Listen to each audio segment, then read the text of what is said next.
Eu queria inicialmente desabafar um pouquinho pelas coisas que eu ouvi aqui. Pena que o senador pela Paraíba não está aqui, o senador Amaral, porque ele levantou uma hipótese, perdoem o termo, maluca, né? Vamos seguir um poder judiciário chinês. Pô, nós já temos, né? Para quê? Né? Importar lá da Ásia, né? Impossível, né? Talvez tenha querido comemorar a data de hoje. Hoje está fazendo 50 anos que o presidente Geisel refez relações com a China que haviam sido interrompidas pelo presidente Dutra em 1949. Talvez ele tenha querido comemorar isso hoje, né? Mas a solução, o senador pelo Rio de Janeiro, Portinho, deu a solução existe desde outubro de 1988, está escrito lá com todas as letras do artigo 220 da Constituição, ponto final. Constitutio locuta causa finita, me perdoem, eu sou da geração que aprendeu latim, né? Constituição ouvida, causa finita, não tem ninguém acima da Constituição nesse país, ninguém, não existe ninguém acima da Constituição, porque ela é a lei maior, né? Qualquer coisa acima da Constituição é ilegal, é arbítrio, né? Está fora da Constituição, está por fora, né? Então, está lá na Constituição, se alguém quiser mais espalhar isso, está lá no inciso 4º do artigo 5º, a gente acaba decorando essas coisas, né? É livre manifestação do pensamento, vedado o anonimato, está vedada a censura lá no artigo 220, sobre qualquer tipo, qualquer plataforma, qualquer expressão. Meu Deus do céu, será que a gente vai ter que, para falar em Hamas, pena que o astronauta não está aqui, a gente vai ter que dizer Hotel Alfa, Mike Alfa, né? Será que vai ter que ser assim? É uma doideira, né? Gente, não procurem responsabilizar outros que não sejam o próprio Senado, porque a origem disso tudo está na passividade do Senado, que é o único órgão capaz de corrigir esse desvio da Constituição. E desvio da Constituição é gravíssimo. É gravíssimo, aprendi isso com meu avô quando eu era menino. É gravíssimo. Olha, eu fui lá na PUC, eu fui presidente do centro acadêmico. 1968, 69. Sabe o que eu andava, o que eu punha no bolso para me garantir? A Constituição de 67, e me garantia. Sempre me garantiu. Eu fiz o que devia fazer, fiz greve, e a Constituição me garantiu. Hoje, eu temo que a Constituição não me garanta. Mas que diabo? O que é isso? Inclusive, a preocupação que a gente tem hoje, senadora, eu nunca tive antes. Eu cobria política e economia pelo Jornal do Brasil de 1971 a 1979. Nunca, jamais senti nenhuma preocupação, né? O general Oscar Luiz da Silva caiu do cavalo lá em Saican, numa manobra, e ficou todo mundo assim, e aí, a gente dá ou não dá? Bom, vamos dar, né? E saiu a primeira página do Jornal do Brasil, a queda de um general 4 estrelas do cavalo, e não aconteceu nada. Houve censura? Olha aí, houve censura? Houve censura. Eu não vi essa censura, mas eu sei que houve censura, né? Mas agora a censura é uma espada de Damocles pendurada na cabeça de cada um, que a gente não sabe a que horas vão cortar o fio. E isso é pior do que antes a censura que havia, dizia assim, olha, não pode, hoje o general caiu do cavalo, não pode dar essa notícia. Esqueceram de proibir e todo mundo deu a notícia e valeu, né? Alguém da censura pode ter levado um carão lá, não devia ter feito isso, né?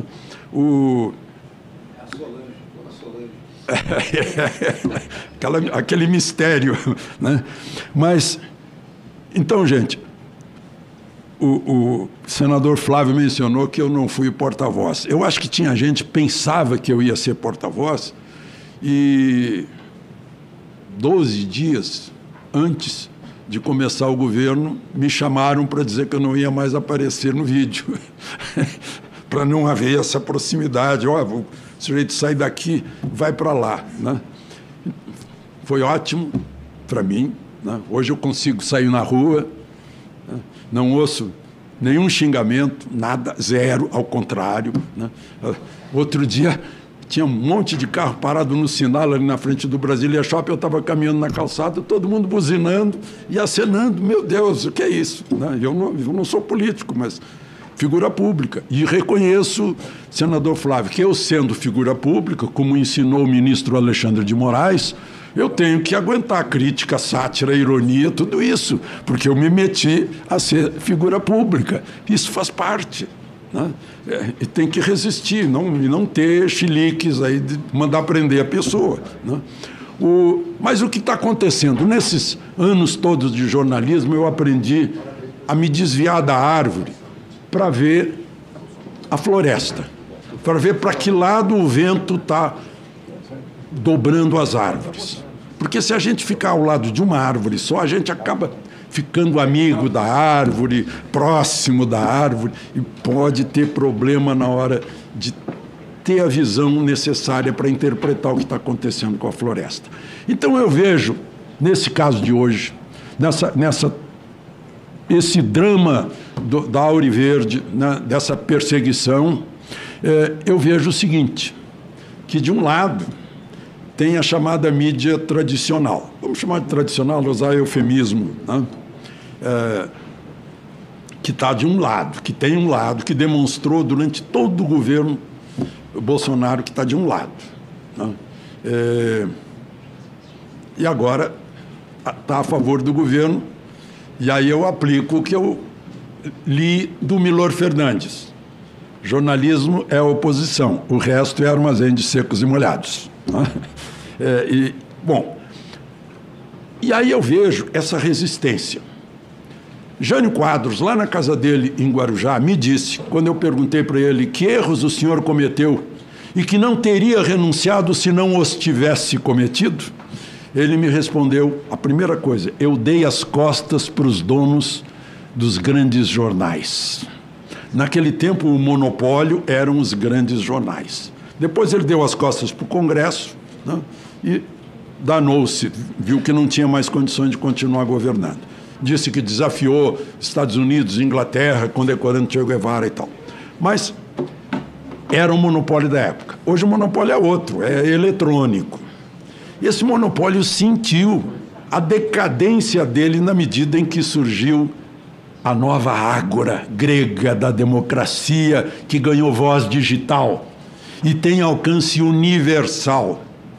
Antes do mundo digital, disso aqui, a voz de cada cidadão, eleitor, pagador de impostos, alcançava 3 metros, 5 metros, um pouco mais se ele tivesse um alto-falante. Hoje, dá para ouvir lá na Polinésia Francesa o que nós estamos conversando aqui. Então, esse é o medo. Criou-se a democracia verdadeira. A voz de cada um podendo ser ouvida, com o potencial de ser ouvida por toda parte. Deixaram de ser os donos da notícia, os donos da informação, os donos da versão, os donos dos fatos, os donos das cabeças das pessoas. Hoje, eu tenho oportunidade de consultar aqui ou uma enciclopédia, que antes a britânica era um negócio pesado, a gente fazia alterofilismo, ou a Barça, né? E aqui tem uma enciclopédia e tem qualquer informação, tem besteira, tem mentira, tem baixo nível, mas tem um monte de informação. Eu é que vou decidir o que eu vejo.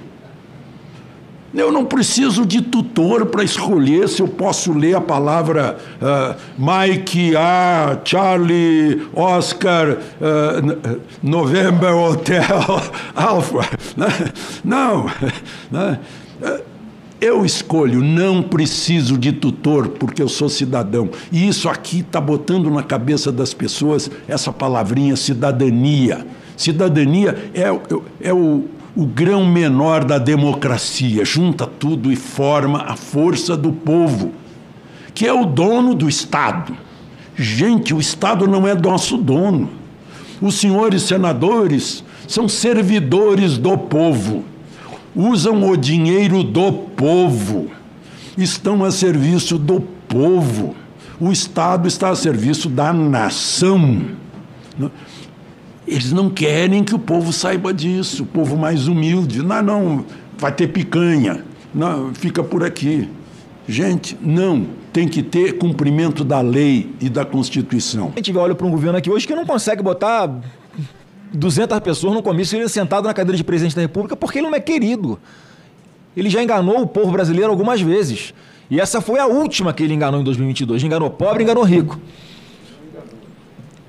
Nem tão enganados assim, né? Por conveniência, muitas vezes. Mas acabou o Lula.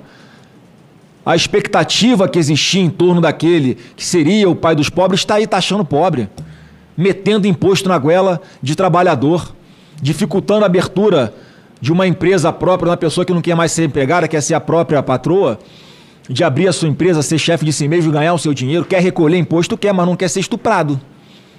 Que é o que a gente está vendo com essa reforma tributária. Que, aliás, nós vamos daqui a pouco tratar disso aqui no plenário. E o que é que isso tem a ver com esse momento que nós estamos vivendo hoje? É o sistema, algumas poucas pessoas, na verdade, que não admitem que o povo escolha seus representantes e que usam da sua caneta, que é forte, para descumprir a Constituição, descumprir a legislação e atacar aqueles instrumentos que nós ainda temos de levar a verdade para a população. Porque fake news não se combate com censura. Fake news se combate com a verdade. E ninguém melhor do que a pessoa que está tendo acesso àquela informação poder consultar várias fontes, seja a grande mídia, seja a rede social, seja algum blog, seja uma opinião de alguém, para ela formar os seus juízos de valor. E não o ministro do Supremo querer impor o que ele pensa que é melhor à sociedade. A revelia da vontade da maioria do povo. Essa é a nossa indignação aqui e não dá mais para ficar com isso preso aqui na garganta. Eu cheguei a dar entrevista dizendo, olha, antes do impeachment de ministro, nós temos alguns degraus a serem percorridos. Vamos tentar distensionar, vamos trabalhar para que baixe um espírito de humildade finalmente, que eu sei que existe um resquício em todo ser humano, em alguns lá na pontinha, no final da alma, vai reflorescer o espírito de humildade, vai ter uma o cara vai ter uma autoconsciência ali, falando, realmente eu exagerei. Mas não dá mais. E como o CNJ, por decisão do Supremo Tribunal Federal, não pode investigar desvios de conduta de ministro do Supremo, o corregedor do Supremo é o Senado Federal. E há razões que os 81 senadores sabem que existem para impeachment de ministro Alexandre de Moraes. Os 81 senadores sabem. Agora, por que é que não acontece? E aqui, para concluir agora de verdade, fica aqui também uma reflexão para quem nos assiste, seja aqui pelo YouTube da TV Senado, seja pelas nossas redes sociais, que assim, é uma reflexão importante, porque generaliza-se muitas vezes, Girão. O Senado não faz nada, os senadores não fazem nada. Não é assim. Tem que haver uma maioria.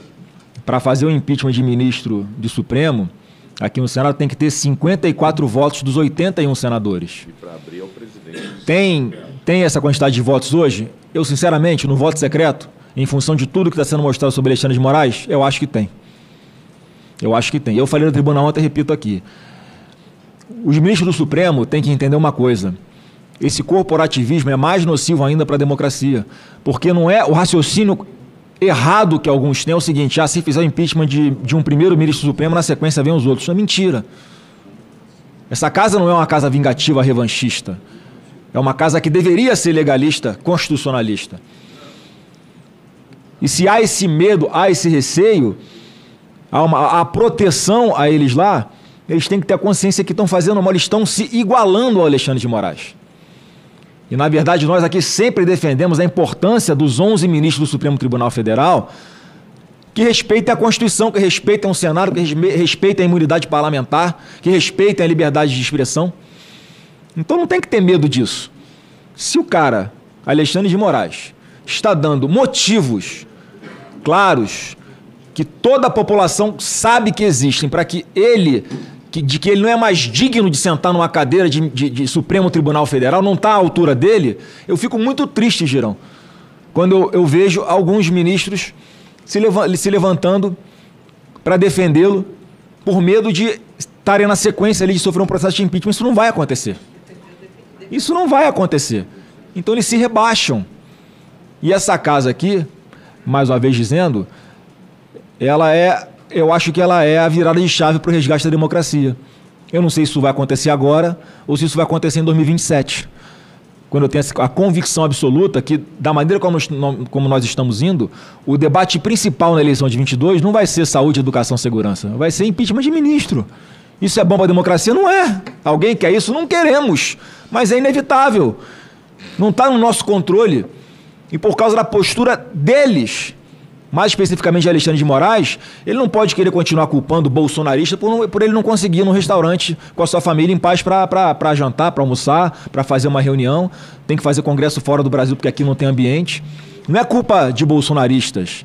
Não é culpa de pessoas indignadas, antidemocráticas, de fascistas. É culpa deles, das posturas deles, das decisões absurdas e fora da lei deles. Isso precisa ser dito. E eu ainda acredito que em algum momento vão largar a mão do Alexandre de Moraes, porque vão entender o quanto de mal que ele está fazendo para a nossa democracia. Então nós não vamos aqui desistir do nosso Brasil, vamos continuar defendendo a democracia e a liberdade de expressão. E já tem manifestação marcada, né? Porque é através das ruas que as grandes mudanças do país ocorreram. Então, como está sendo uma construção coletiva, e parabéns à maturidade dos parlamentares que participaram disso, porque já tem manifestação marcada dia 25 de agosto na Paulista, a partir de ontem já foi marcada, e no dia 7 de setembro, sabe onde?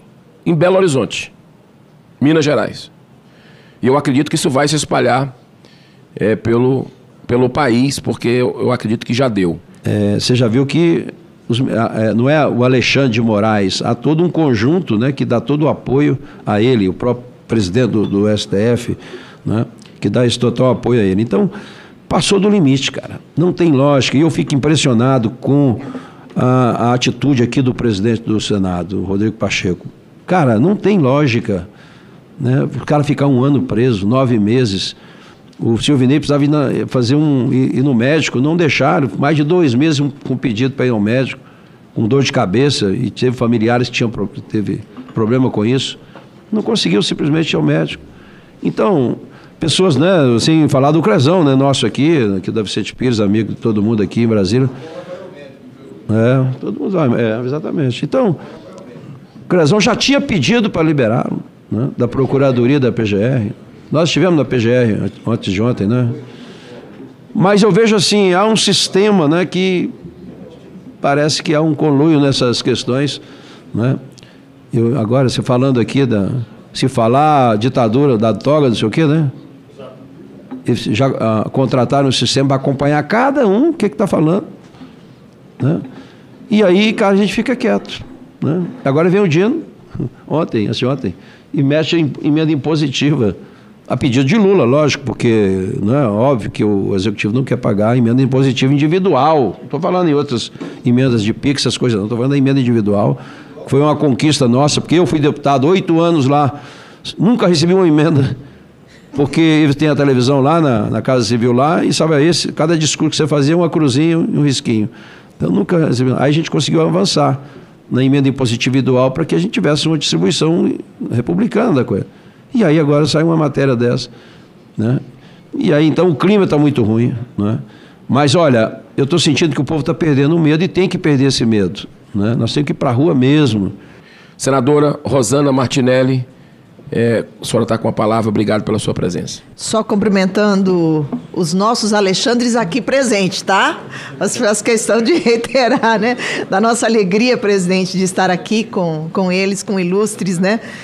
E dizer que realmente o povo está mostrando a cara, falando o que quer, e é o pensamento, é a nossa livre expressão, né?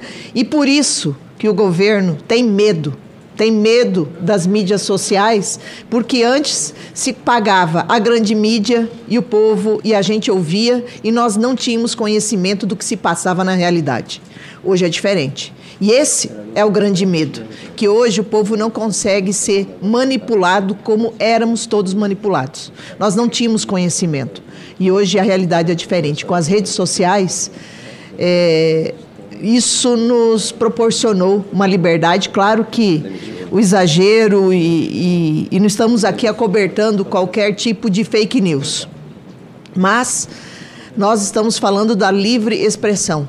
E a expressão da liberdade, principalmente da imprensa, que hoje está acuada. Então, quando a gente ouve vocês falando, principalmente o Alexandre, que nós acompanhamos, né, na rádio, tudo, a gente fica pensando, e a gente fica com medo por ele.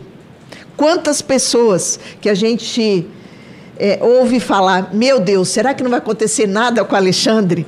Porque ele é uma voz destemida, que realmente fala, Alexandre. E você pode ter certeza, isso demonstra a coragem de vocês, e muitos são seguidores, e cada vez mais, pode ter certeza, muitas pessoas rezam, oram para que vocês continuem tendo essa coragem de falar a verdade. Porque hoje o que mais nós queremos no Brasil é a verdade. E complementando realmente o que o senador Flávio falou, por que das eleições não serem impressas? Porque eles têm medo da verdade. Então, só finalizando, agradecer imensamente a oportunidade de estar aqui com vocês. Muito nos orgulha e muito nos inspira. Uma gratidão. Muito obrigada.